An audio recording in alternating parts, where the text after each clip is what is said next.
Y me acompañe a la carta a los Hebreos, capítulo 12, verso 1. Cuando lo tenga, indíquemelo con un amén, por favor, hermanos.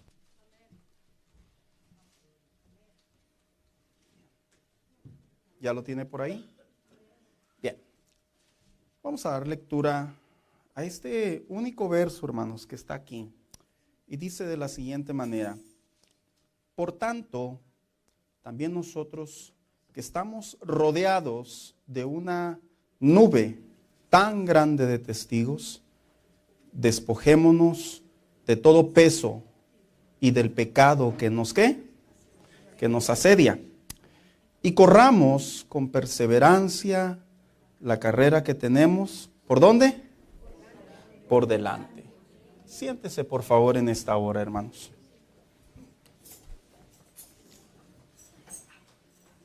Creo que es de bien saber que los últimos días del año, por lo general, siempre hacemos una especie de retrospección o de reflexión o de autoprospección, como lo queramos visualizar en el contexto de nuestras vidas.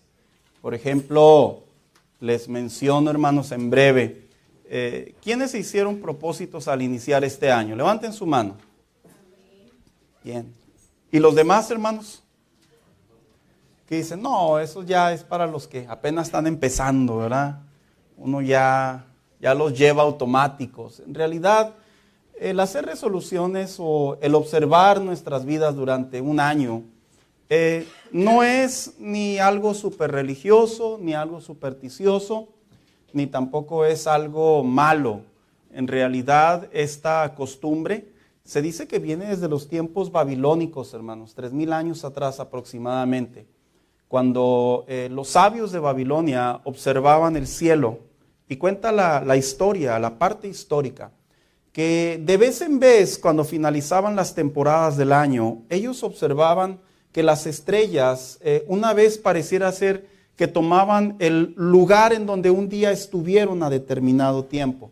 Y por ahí a uno de los sabios, de los magos, se les ocurrió pensar y decir, bueno, si las estrellas vuelven a su estado en donde un día se ubicaron, puede tener el significado que nosotros debemos de revisar nuestras vidas y darnos cuenta que hay una nueva oportunidad para hacer las cosas. En realidad de ahí se remonta esta historia de las resoluciones, al punto y al grado que hoy por hoy hablar de las resoluciones es hablar de esos programas de televisión que de repente nos dicen, ¿verdad? Este nuevo año proponte nuevas metas.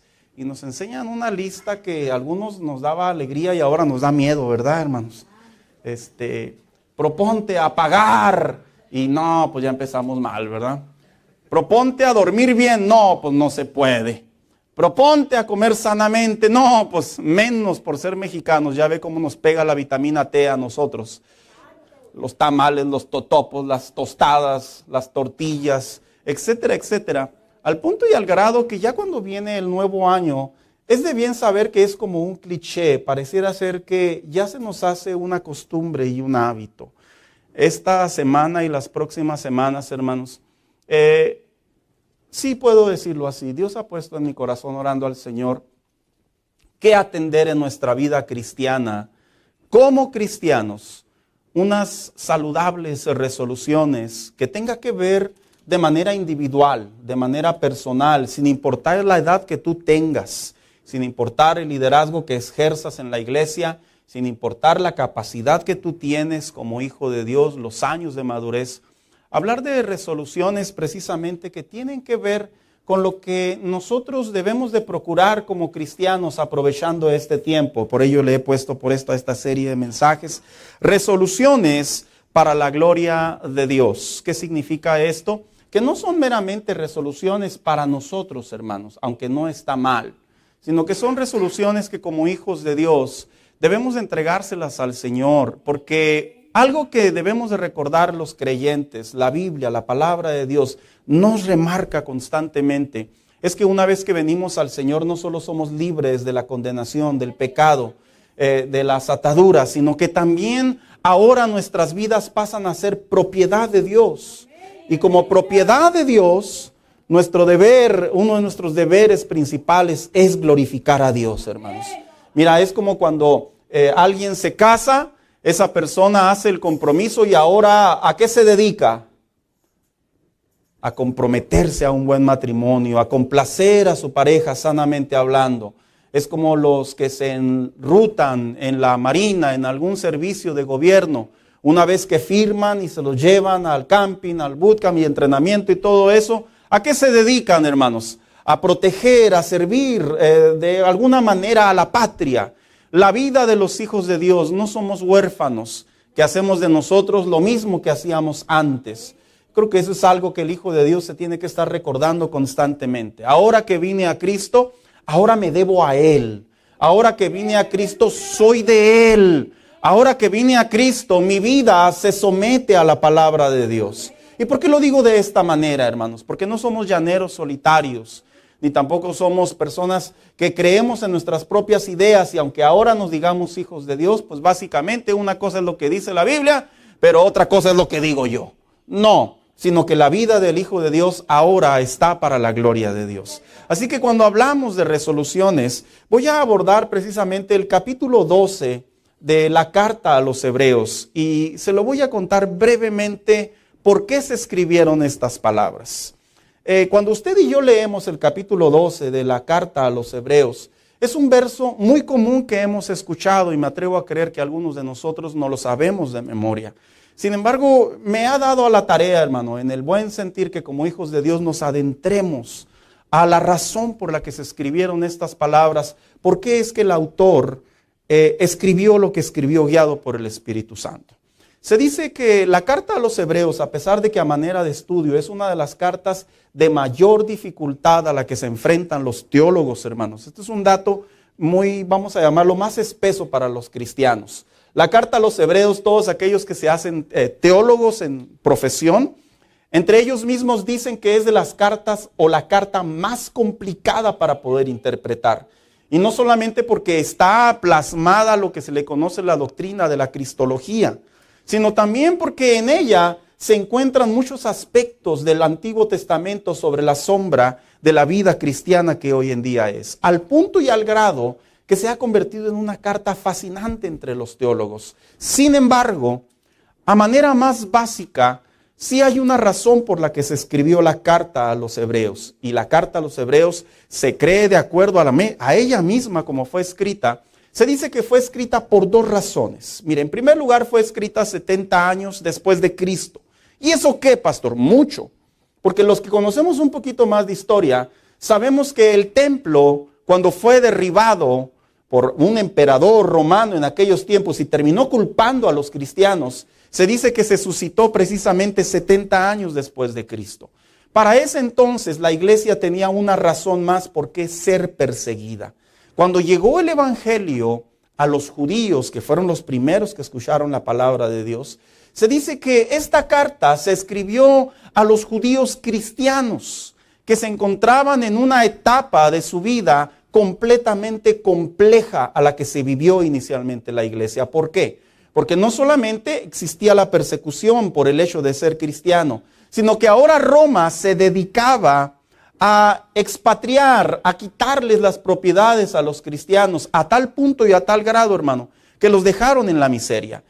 ¿Cómo se puede saber esto? Bueno, pues precisamente cuando usted y yo leemos por ahí la carta a los Hebreos, capítulo 10, verso 32 en adelante, dice de la siguiente manera: recuerden todas las dificultades y los sufrimientos por los que ustedes pasaron al principio. Cuando aceptaron la buena noticia, a pesar de eso, nunca dejaron de confiar. A muchos de ustedes, sus enemigos los insultaron y los maltrataron delante de la gente. Y en otras ocasiones, ustedes sufrieron con quienes eran tratados así. También tuvieron ustedes compasión de los que estaban en la cárcel y con alegría dejaron que las autoridades les quitaran sus pertenencias, porque sabían que en el cielo tienen algo mucho mejor y más duradero. ¿Sabe? Esta carta se escribió en una etapa en donde los cristianos habían perdido todo, hermanos. Los judíos cristianos. Siempre que tengo la oportunidad de leer a manera de estudio las cartas, hermanos, un dato muy personal. A mí me da una gran responsabilidad que los primeros cristianos de la primera era sufrieron mucho por mantener las iglesias abiertas. Padecieron mucho por mantener la doctrina. Fueron castigados gravemente y hasta la muerte.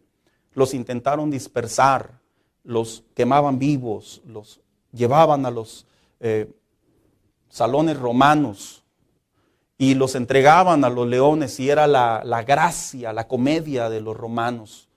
Y entre ellos estaban los líderes, los pastores, los profetas, los apóstoles, los discípulos, los ancianos, los diáconos, y eran perseguidos a tal punto y a tal grado que los quemaban vivos y los llevaban por los caminos de Roma para que las personas que los vieran pudieran ver lo que significaba ser cristiano. Los judíos no fueron la excepción. Los judíos también fueron principalmente acechados no solamente por Roma, sino por un movimiento que se llamaba judaizantes en aquellos tiempos. Era una secta religiosa que se oponía a que la gracia se presentara como el mensaje de la cruz. Y estos promovieron junto con Roma precisamente esto que acabamos de leer. Promovieron que los judíos creyentes, una vez que se convirtieron a Cristo, comenzaran a ser atacados. Y como usted acabó de leer en la traducción lengua actual, ellos tuvieron que ceder sus propiedades. Mire, ceder la propiedad a un hijo, asumo yo, que es algo muy bonito como padres. ¿Estoy en lo correcto, papás? Pero tener que cederle la propiedad por el hecho de ser cristiano, no creo que sea muy cómodo. No creo que sea muy cómodo. El hecho de ser cristiano y poder ser honrado en algún lugar porque le pidan a usted, ore por los alimentos, es algo muy bonito cuando usted lo hace en su trabajo o en un grupo de familia. Pero por el hecho de verlo orando, a usted lo aprecien y lo lleven a la esclavitud y hagan de usted un escarnio y maten a sus hijos delante de usted, no creo que eso sea muy apremiante. Y los judíos cristianos en aquel entonces, cuando llegó el evangelio, comenzaron a crecer. Pero en el año 70 precisamente llegó la persecución. Y dicen los teólogos que esta carta se escribió para que los cristianos recordaran qué era lo que los había llevado y llamado a ser hijos de Dios. Y la segunda razón por la que se escribió esta carta precisamente se encuentra en los siguientes versos, en el verso 35 y en el verso 36, donde dice: por eso no dejen de confiar en Dios, porque sólo así recibirán un gran premio. Sean fuertes y no por ningún motivo dejen de confiar en Él cuando estén sufriendo, para que así puedan hacer lo que Dios quiere y reciban lo que Él les ha prometido. Esta carta también fue escrita porque los cristianos, hermanos, al vivir todas esas malas experiencias, algunos comenzaron a desanimarse. Y se dice que comenzaron a volver a los ritos de los judíos, a los ritos de la ley, porque esa era la condición para dejarlos en paz. Les dijeron, si ustedes acceden a abandonar el mensaje de la gracia, que son hijos de Dios por fe, y vuelven a los ritos judíos, dijeron los judaizantes, dijeron, les vamos a devolver sus cosas. Y mire, yo le voy a decir algo. A lo largo de la historia, no solamente muchos cristianos han desertado en estas circunstancias, sino a lo largo también de la historia se sigue observando conforme la fe de muchos cristianos que por el hecho de perder, de abandonar, de ser quitados, de pasar por una etapa de sus vidas en pruebas, es de bien saber que muchos cristianos terminan volviendo a la vida anterior. Así que en realidad, hermanos, cuando se trata de observar la fe cristiana de manera ortodoxa o de manera genuina, de manera correcta, en realidad la fe cristiana es un gran trabajo. La fe cristiana no es algo chévere, ni es algo pasalón, ni es algo divertido. Lo digo en el buen sentido de la palabra. La fe cristiana tiene que ver cada día con rendirse a Dios. Tiene que ver cada día con tomar nuestra cruz y seguirlo a Él.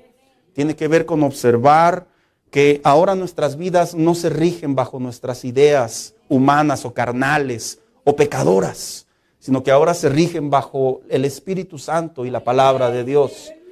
Y el autor a los Hebreos, cuando escribe precisamente el verso 1 del capítulo 12, ¿se fijó que usted leyó iniciando la palabra por tanto? Porque ocupó el capítulo 10 y el capítulo 11 para formar una idea de cómo es que se debe de vivir la vida cristiana. Y él lo mencionó en primer lugar, que la vida cristiana se debe de ver como una carrera. Cuando dice una carrera, se refiere como un atleta. Por eso es que usa las palabras corran. Porque en aquellos tiempos, uno de los deportes más populares que las personas admiraban, que las personas se aglomeraban y les gustaba ir a ver, eran los deportes de atletismo, hermano. Así que en este verso, él les da 3 consejos de cómo un cristiano puede vivir la vida cristiana. Y yo creo que una buena resolución para un buen año que nos estamos a punto de vivir es comprender, hermanos, que una sana resolución en nuestra comunión con Dios es comprender que la vida cristiana la debemos de vivir como un atleta. Así que por ello a este mensaje yo le he puesto por título, no seas, ahí si me lo proyectas por favor, Josué. No seas asediado. Y quiero hacer una aclaración, porque estoy esperando que me pongan la imagen. Yo sé que esta imagen puede ser algo cómica para algunas personas, pero es que es de bien saber que en los tiempos antiguos, y lo voy a tomar como ejemplo, en los tiempos antiguos cuando las personas salían a correr, en realidad eran personas de diferentes pesos y de diferentes edades. Y una de las cosas que el autor le quiso hacer entender a los cristianos es que cuando se corre la carrera cristiana, dice, quítate, como dice aquí, el peso y no seas asediado. ¿Por qué? Porque les dio 3 razones de cómo se debe de correr la vida cristiana. Y la menciono la primera. Recuerda que estamos rodeados por una gran nube de testigos. Vuelva al verso 1, por favor. Y dice, también nosotros que estamos rodeados, ¿qué dice? De una nube tan grande de testigos. Este verso lo voy a explicar la semana que entra. Algunos cristianos tienen y toman la idea que este verso se refiere a los inconversos. Puede tener cierta cavidad, pero la realidad es que no se refiere a los inconversos. Se refiere a todos los testigos del capítulo 11 de la carta a los hebreos, que son los héroes de la fe. Y luego dice la segunda frase, despojémonos de todo peso y del pecado que nos asedia. Aquí él hace una separación de 2 asuntos que tienen que ver, que impiden que un cristiano corra la carrera. Y el primero lo llama, ¿qué dice? El peso. Y el segundo, ¿cómo lo llama? Los pecados que nos asedian. Y el tercero, precisamente dice, corramos con perseverancia la carrera que tenemos por delante. Lo que quería hacer el autor era tomar la ilustración de un atleta de cómo se debe de correr la vida cristiana. Miren, hay personas que viven la vida de esta manera, brevemente lo explico. Hay personas que viven la vida creyendo que la vida tiene una oportunidad más para vivir. Y hay personas que creen que la vida tiene una oportunidad menos para vivir. ¿Sí los ha escuchado, hermanos? Hay personas que creen que le llamamos un año más de vida. Y hay otros que le llamamos un año menos de vida. Y dependiendo del contexto como nosotros lo vemos, definitivamente que tiene diferentes resultados, hermanos. Y a pesar de que tiene diferentes resultados, el autor a los hebreos tomó la vida de los atletas para que los cristianos comprendamos cómo se corre saludablemente la fe. El apóstol Pablo lo hizo a saber a través de un soldado. El apóstol Pedro lo hizo de otra manera. Judas lo hizo de otra manera. Y no Judas Iscariote, Judas Tadeo. Santiago la presentó de otra manera. Pero el autor a Lucas se enfocó en ver la vida cristiana como un atleta. ¿Por qué? Porque al ver la vida cristiana como un atleta, les dio, vuelvo a repetir, 3 consejos. Y hoy hablaré del primero. Que la vida cristiana nosotros debemos, nuevamente lo digo, de alejarnos de todo pecado o de todo peso y de todo pecado que nos asedia.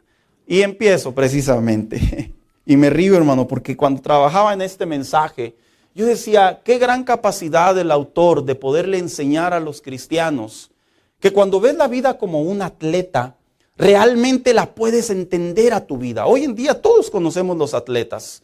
Hoy en día sabemos que un atleta es alguien que corre y nunca ha dejado de ser algo tan interesante ver cómo ellos corren. Y cuando dice que Él les da el consejo, en primer lugar, vuelvo a repetir, y les dice, despojémonos de todo peso. ¿A qué peso se refiere cuando dice despojémonos? En los antiguos tiempos romanos, los corredores salían a correr con una túnica, hermanos. Y se dice, cuenta la historia, que cuando estaban los grandes escenarios y estaban los grandes círculos, los corredores salían corriendo pero con una túnica y se tenían que agarrar de aquí. Y salían corriendo, hermanos, al punto y al grado que el que daba toda la vuelta era el que se llevaba el premio. Pero cuenta la historia que en una ocasión, este es algo histórico, en una ocasión un corredor, cuando iba corriendo y se cayó, él resolvió que para no caerse cada vez que corría, él resolvió que la mejor manera de correr y poder alcanzar una presea era ir desnudo. Y de hecho, históricamente a partir de ahí es cuando inicia la era romana de salir a correr desnudos. Y cuando el autor les dice a los creyentes judíos de aquellos entonces y les dice, despójate de todo peso, es porque los atletas sabían que para poder correr correctamente no tenían que tener ningún tipo de estorbo, ninguna túnica, ningún objeto, ningún tipo de algo que les fuese estorbo al momento de correr. ¿Por qué? Porque precisamente cuando una persona va corriendo, es de bien saber que si tú traes una bolsa de plástico en una mano y tú sales a correr, ¿qué te puede pasar, hermanos? Es muy posible que tú pierdas el balance. Y les dice los cristianos, les dice este autor, cuando tú vayas a correr, que nada te estorbe. Que nada, quítate todo el peso. Porque qué gracioso sería poder ver a un corredor que fuera corriendo con una bolsa de arroz. Qué gracioso sería ver a un corredor con tacones. Qué gracioso sería ver a un corredor con una mochila en la espalda. Qué gracioso sería ver a un corredor con un peinado muy elegante. Si usted observa constantemente las Olimpiadas, usted se da cuenta que a lo más los corredores, cuando salen a participar, ¿qué es lo que traen ellos, hermanos? Generalmente traen una playera muy delgada o muy ajustada, traen un short extremadamente corto y lo único que traen prácticamente son unas zapatillas especiales para correr. No traen más. ¿Se imagina ver a un corredor ahí a punto de salir a la carrera con un celular en la mano? O con una Coca-Cola. O que saliera con un iPad. O que saliera con un collar. Usted irá a decir, es que no me lo imagino. Y tiene razón. Porque los corredores, por lo general, ellos saben que para poder correr y poder tener habilidad, inclusive para poder ganar, ellos se tienen que despejar de todo. Pero ¿qué crees, hermano? Cuando se corre la carrera cristiana, curiosamente, a veces los cristianos no nos damos cuenta que hay asuntos que tienen peso en nuestra comunión con Dios. Y escucha lo que te voy a decir. No necesariamente son pecados porque Él separó el peso del pecado. ¿Qué vienen siendo para un cristiano correr la carrera cristiana con peso? Mira, cuando un cristiano, alguien que le entrega su vida al Señor, aún tiene problemas con su vida pasada, no está pecando necesariamente, pero su vida pasada es un estorbo para correr la fe cristiana. Cuando un cristiano aún piensa en sus fracasos, en realidad no está pecando todavía en el contexto de hacer algo indebido delante de Dios, pero su pasado aún sigue siendo un estorbo y un peso para caminar en la comunión con Dios. ¿Te has puesto a pensar que los cristianos cargamos muchos pesos? Te voy a mencionar algunos. No solamente las memorias del pasado, también las heridas del pasado. Un cristiano debe de comprender que ya no hay heridas en el pasado. ¿Y sabes por qué? Porque ahora somos hijos de Dios. Un cristiano ya no tiene por qué estar pensando inclusive en los fracasos del pasado. ¿Por qué no, pastor? Dime, ¿esos fracasos te dan fe para poder continuar la fe cristiana? ¿Te has puesto a pensar cómo era la vida del apóstol Pablo cada vez que él iba a un lugar a predicar la palabra de Dios? ¿Tú crees que él volteaba y veía, un día pasé por aquí y me llevé a tantos cristianos y los entregué a los coliseos romanos? No. Él, una vez que se rindió al Señor, él simplemente miró para enfrente y comprendió que la comunión con Dios para poder correr la vida cristiana es abandonando el pasado. Deja el pasado. Escúchalo, vuelvo a repetir, deja el pasado.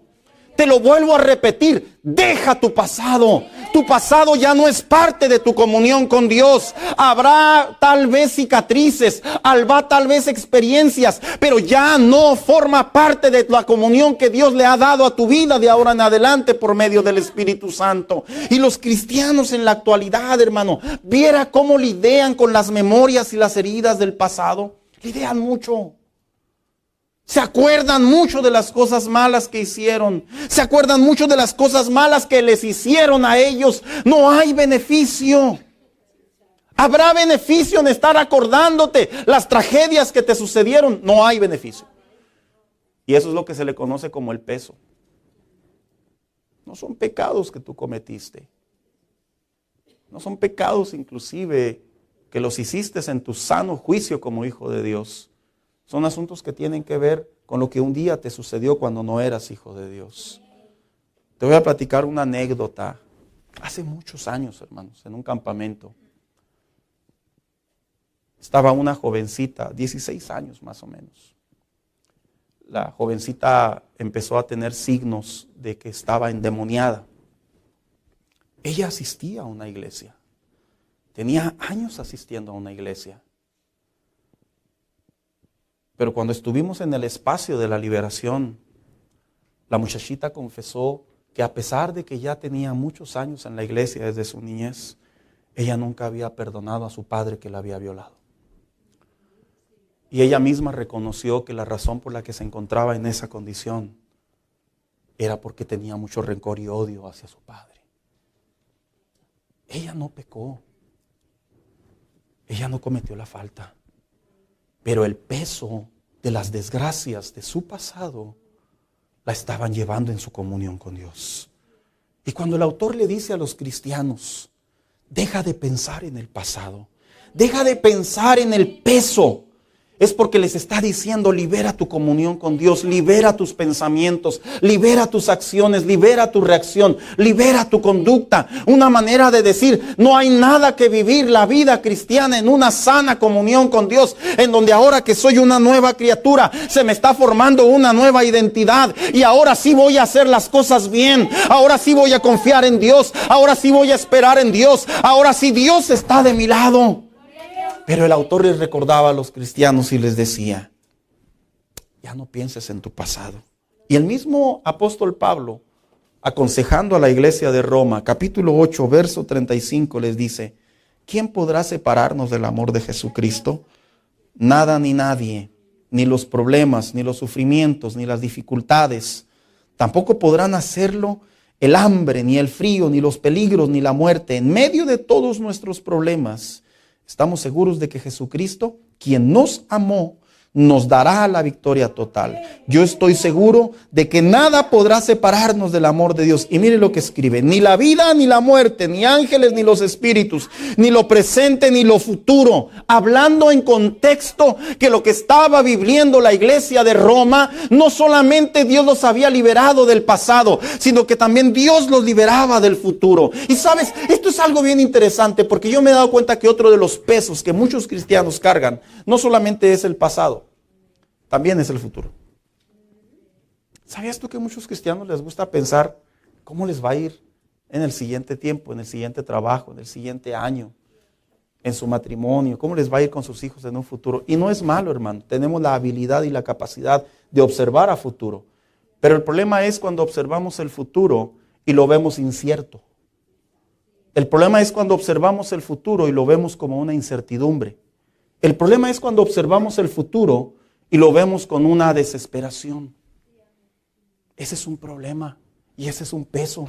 Todavía no estamos pecando, pero por el hecho de estar pensando constantemente como una manera de afán lo que va a suceder a futuro, automáticamente ahí la vida cristiana se hace más pesada. Y no se puede correr. No se puede correr igual.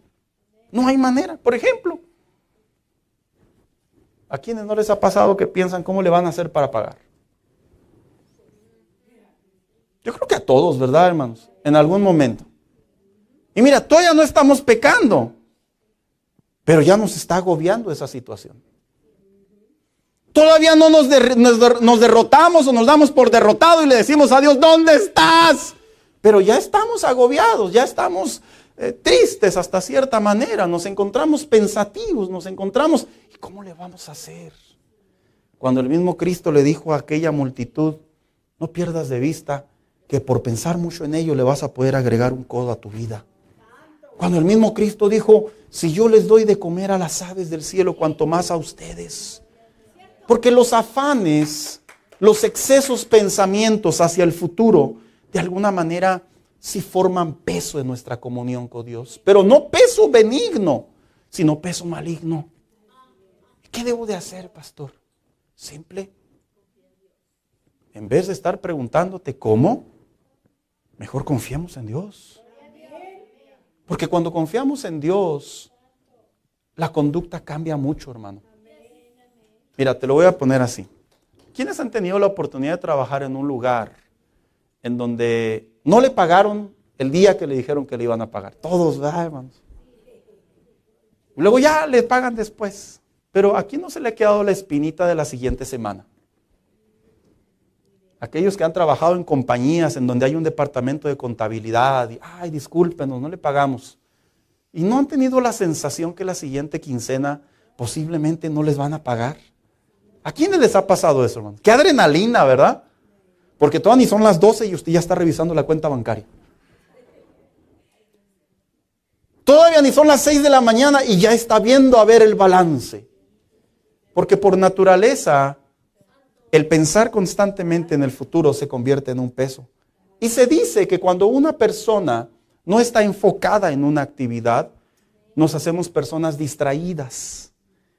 ¿Te figuras a un corredor con peso y queriendo llegar a la meta? Es imposible. La vida de los hijos de Dios, para correr correctamente la carrera, debemos de despojarnos de los pesos, hermanos. No te preocupes. Qué fácil se escucha, pastor. No, es que no es fácil. Es difícil, pero es seguro. Esa es la diferencia. Es difícil porque tienes que entender en tu mente y en tu corazón que Dios es fiel. Pero es garantizado porque Dios honra a los que le honran. Es garantizado porque Dios honra la fe. Es garantizado porque Dios honra la obediencia. Es garantizado porque Dios honra la comunión con Él, en donde no hay tapujos, ni hipocresía, ni conveniencia, sino lo único que hay es entrega por la palabra de Dios. Eso es verdaderamente despojarte del peso. Y cuando les decía el autor a los hebreos, despójense de todo peso, ¿sabe qué les decía? Si ya les quitaron sus casas, ya se las quitaron. Si ya hubo persecución, ya hubo persecución. Pero ahora miren hacia enfrente. Es que no se vale, pastor, es muy doloroso. Sí. Pero ¿acaso tú piensas que un corredor, cuando pierde una carrera y vuelve a participar en la siguiente carrera, él piensa que va a ser derrotado? Él piensa que se va a volver a caer. Él piensa que va a volver a quedar en ridículo. Él piensa que no la va a hacer. No, hermanos. Ellos se olvidan de la carrera anterior y miran a la siguiente carrera como una oportunidad para vencer y para triunfar. Así debe de ser la vida del Hijo de Dios. Debemos de observar que los fracasos dan experiencias. Debemos de observar que las malas decisiones nos enseñan a madurar. Debemos de observar que el silencio de Dios tiene un propósito, pero todo se trata para la gloria de nuestro Señor Jesucristo. Y les decía el autor a los hebreos, despójense de todo peso. Pero no solo les hablaba del peso, sino también les dijo, y despójense, ¿qué? Del pecado que los asedia. ¿Sabes por qué utilizaba el pecado que los asedia? La palabra asediar, hermanos, es prácticamente una palabra que significa algo que sientes latente y constantemente como una necesidad. Mira, en términos de atletismo, ¿tú sabías que los atletas también sienten muchas cosas que los asedian? Te voy a poner un ejemplo.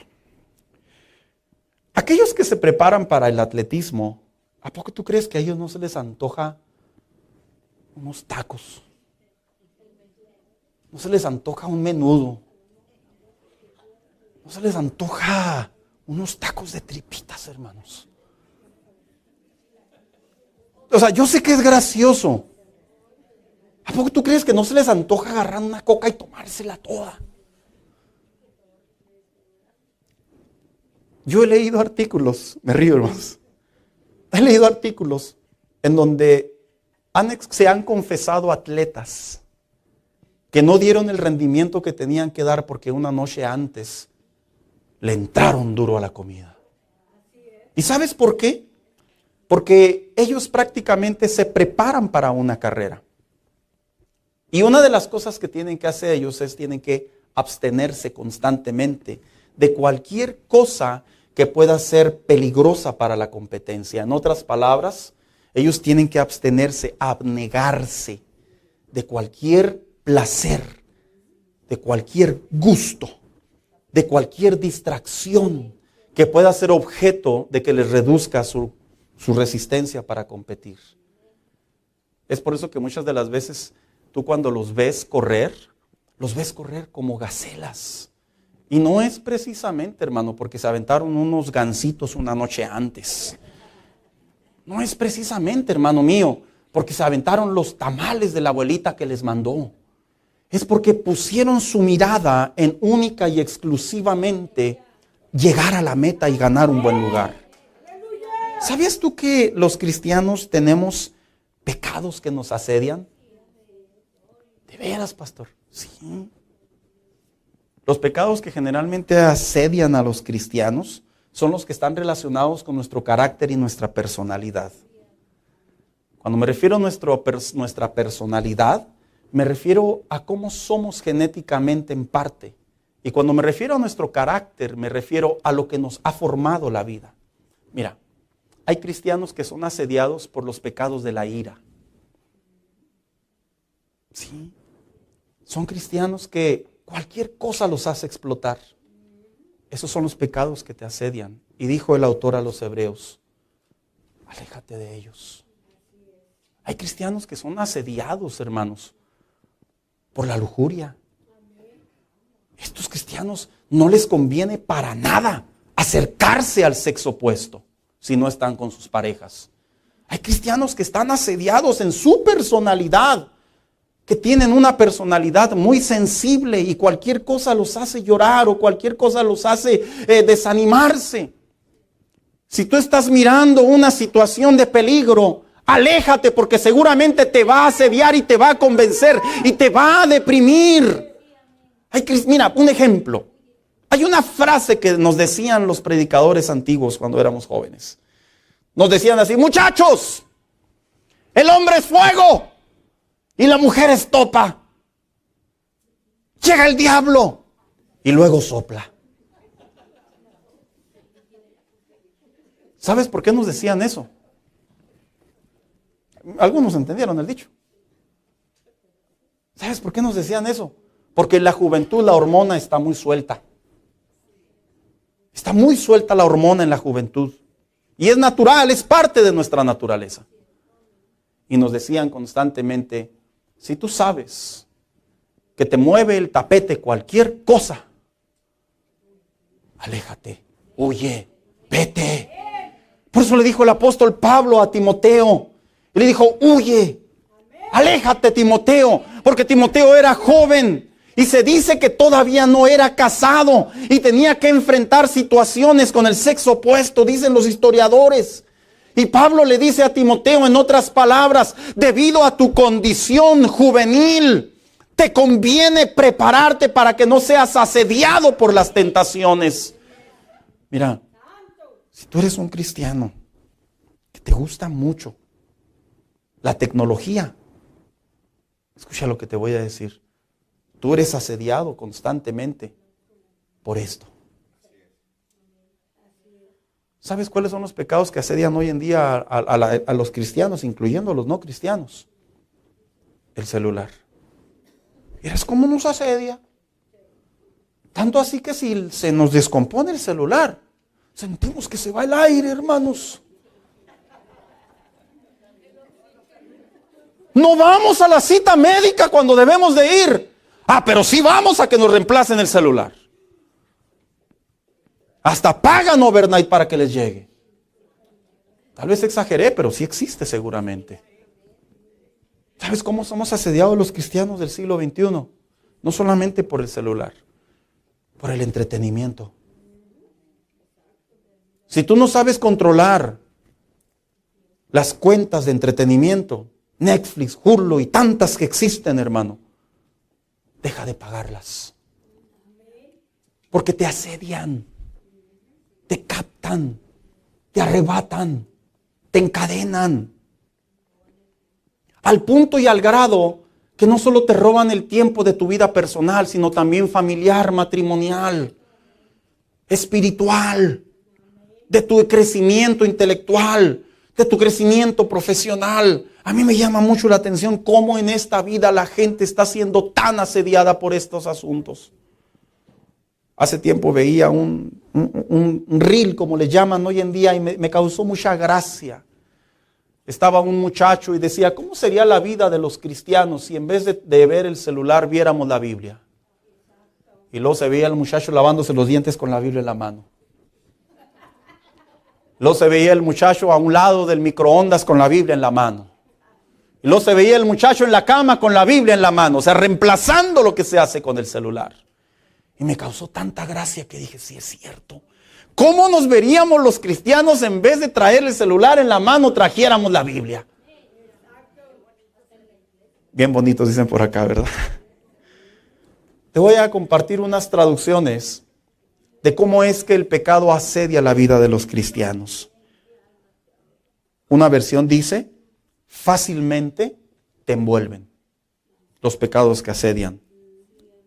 Sin dificultad te rodean, te hacen tropezar, te molestan, te enredan, te impiden correr, te hacen caer tan fácilmente, te estorban.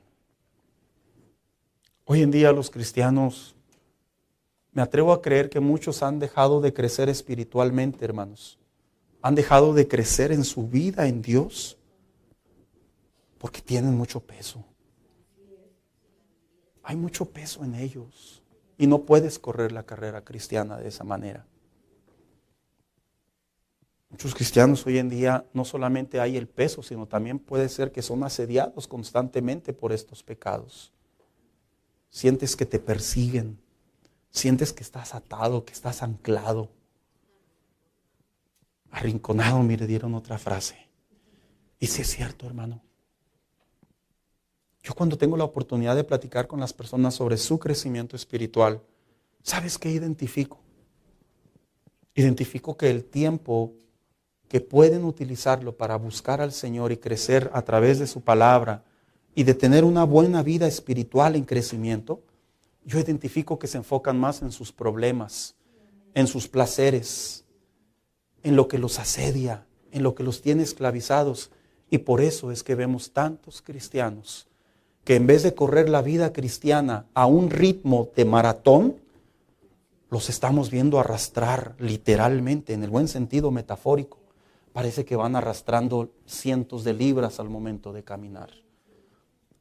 La vida cristiana no debe de ser una vida que se lleva a rastras. ¿Cómo vas? Dijo aquel varón, vea, pues ahí voy. ¿Cómo te ha ido? Pues me ha ido.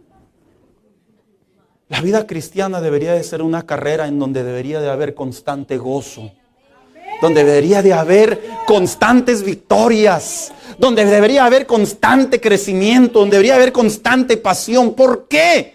Porque esa es la vida cristiana que se corre en la comunión con Dios. No deberías de estarte preguntando como los niños. Mira, los niños un día probablemente si ven el sol se alegran, y al siguiente día si sale las nubes oscuras o grises están tristes. No debería de pasarle al Hijo de Dios así. El Hijo de Dios debería de pensar de una manera distinta y decir y pensar: aunque no me esté yendo del todo bien, mi resolución en este año es dejar a un lado los pesos que me están afectando. Y te lo pongo a manera de reflexión. ¿Cómo te fue este año? ¿Creciste en la fe? ¿Creciste en la palabra de Dios? Acompáñame, hija. Mira, algunos irán a decir, ¿verdad? Bueno, pastor, pues ahí la llevo. Usted sabe, las cosas de repente se ponen ojos color de hormiga. ¿En serio? Mira, yo me acuerdo, no es que esté viejo, pero yo me acuerdo, hermano.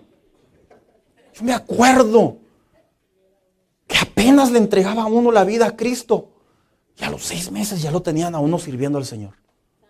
Yo me acuerdo, hermano. Y nos la regábamos entre nosotros. Ya tienes un año en la iglesia, ya haz algo.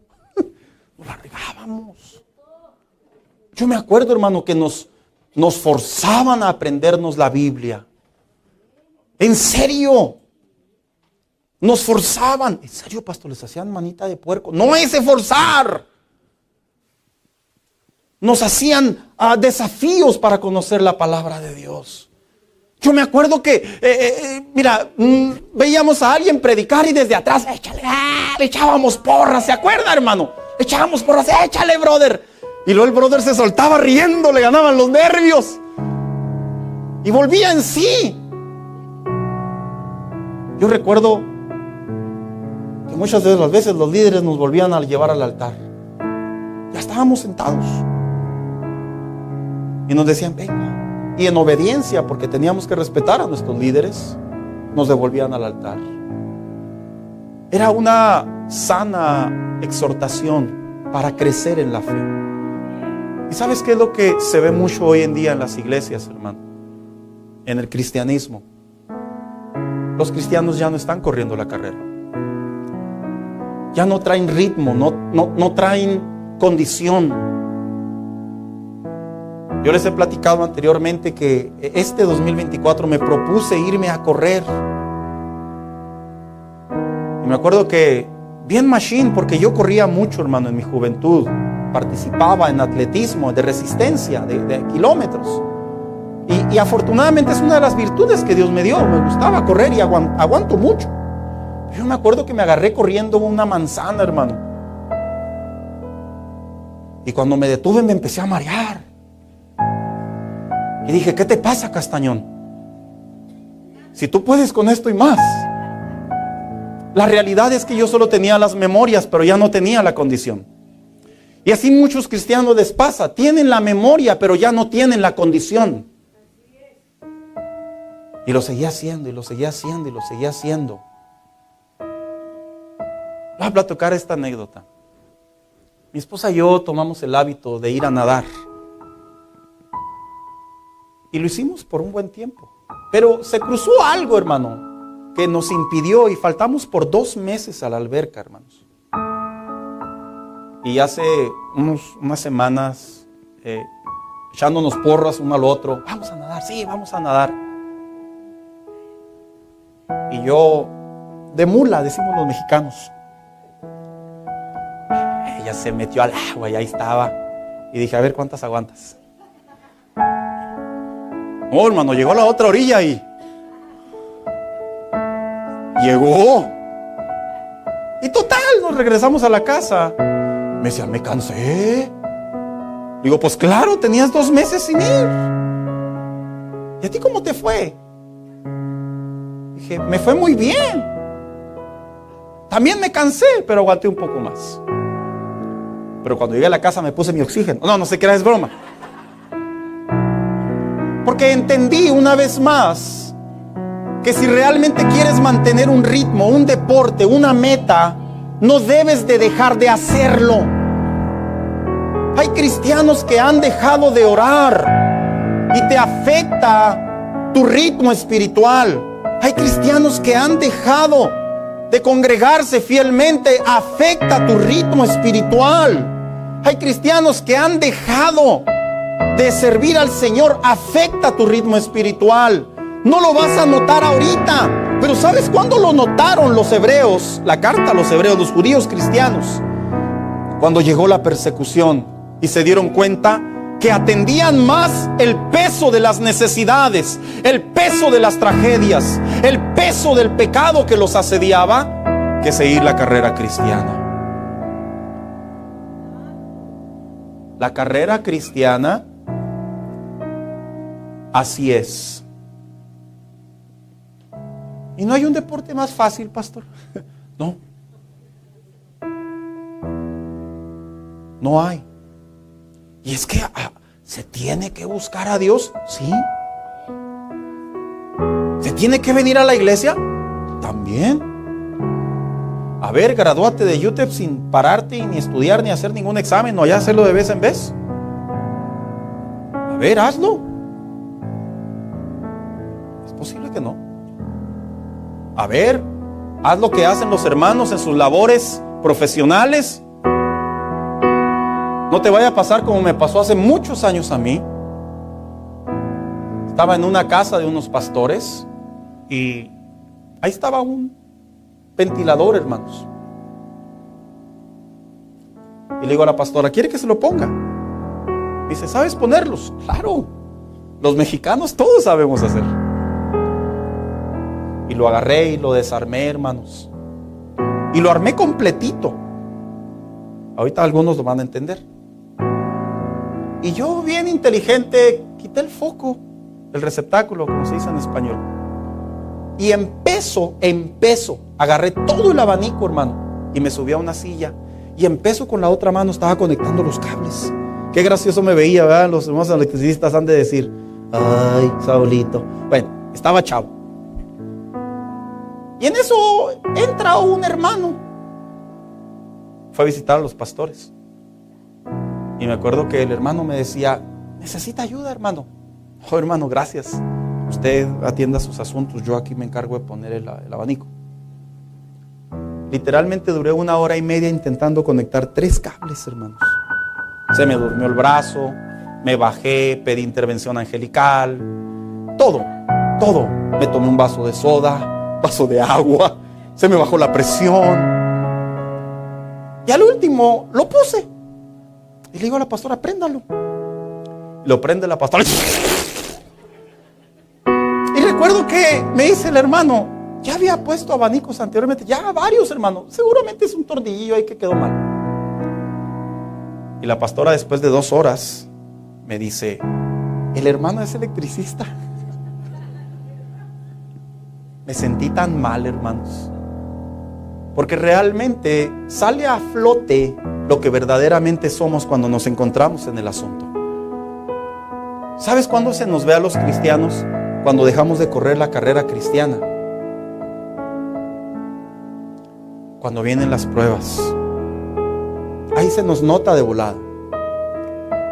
Cuando se nos presenta una necesidad, ¿cómo se nota? Cuando se presenta una carga, cuando se presenta un desafío, ahí se nos nota todo. Y es por eso que hoy por hoy en las iglesias cristianas vemos tanto creyente que entra y sale de las iglesias.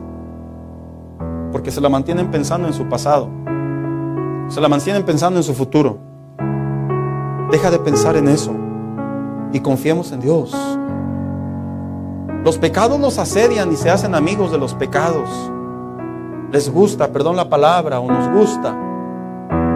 Y debemos de entender que esta carrera debemos de estar ligeros, hermanos. Ligeros. Hay gente que dice, ¿por qué usted siempre está alegre o usted no está triste? Es que es pastor y no puede entristecerse. Sí puedo. Pero elijo estar contento. Elijo confiar en Dios. Elijo estar libre de mi pasado. Mira, si yo me pusiera a ver mi pasado y mis defectos, mis errores, mis pecados, mis desgracias, créeme, hermano, me bajo de aquí y no entro a una iglesia cristiana. Pero no puedo mirarlo porque fui perdonado. No puedo mirarlo porque su gracia me guarda. No puedo mirarlo porque ya me perdonó. Si yo elijo observar a futuro cómo va la iglesia, cómo va mi matrimonio, cómo va este país, cómo va mi salud, me atribulo y me canso y seguramente me encierro en mi casa y no salgo porque todo es un peligro.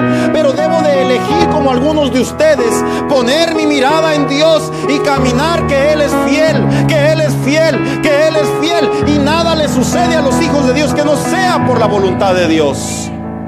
Y así se corre la vida cristiana de una manera más relajada.